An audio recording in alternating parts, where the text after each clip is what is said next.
O que é, Selminha, o evangelismo intercultural, esses desafios e oportunidades na evangelização intercultural? Qual a sua importância na perspectiva da autora deste capítulo? A questão de evangelizar é o cumprimento da grande comissão, né? O mandamento do Senhor. Proclamar as boas novas, proclamar a boa mensagem.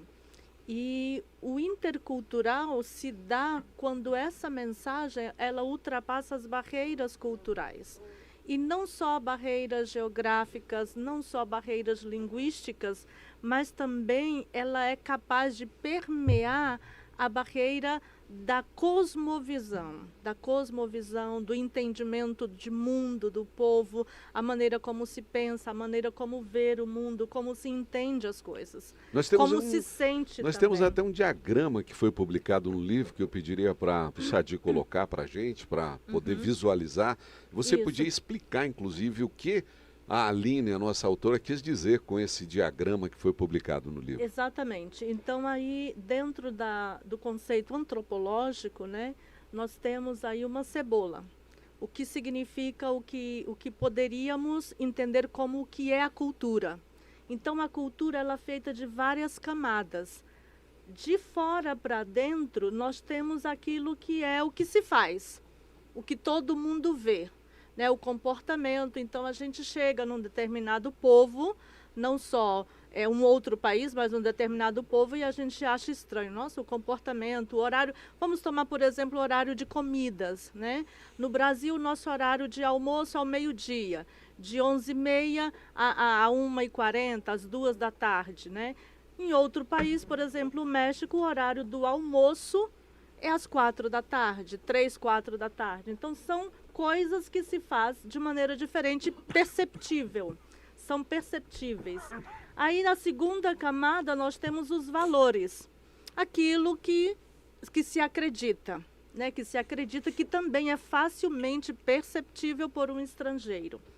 Depois, entrando um pouquinho mais, nós temos as crenças, que é o que move os valores e que são representados pelo comportamento das pessoas, né? As crenças não só no que é divino, não só na divindade em si, no que diz respeito a Deus e outras divindades que existem naquela cultura, mas também as crenças em relação a tudo que é místico, né?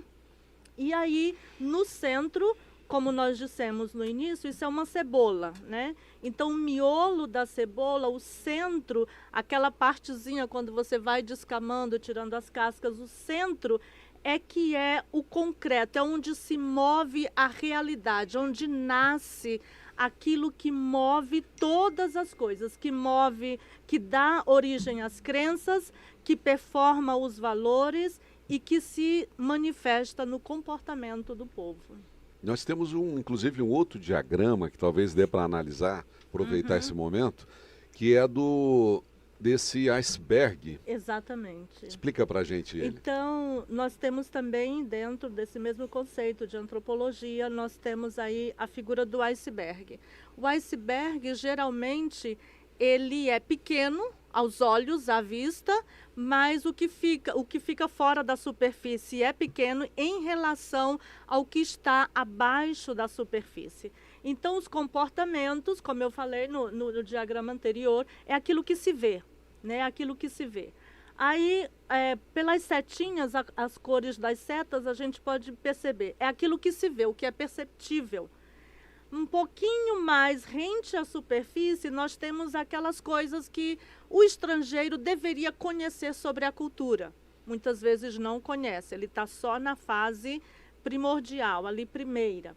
E depois a setinha vermelha diz aí coisas que você realmente precisa saber sobre a cultura para poder interagir com ela. Então, Selma, é por isso que no princípio das missões, principalmente aqui no Brasil, os missionários encontraram muita dificuldade com alguns povos para entender a cultura.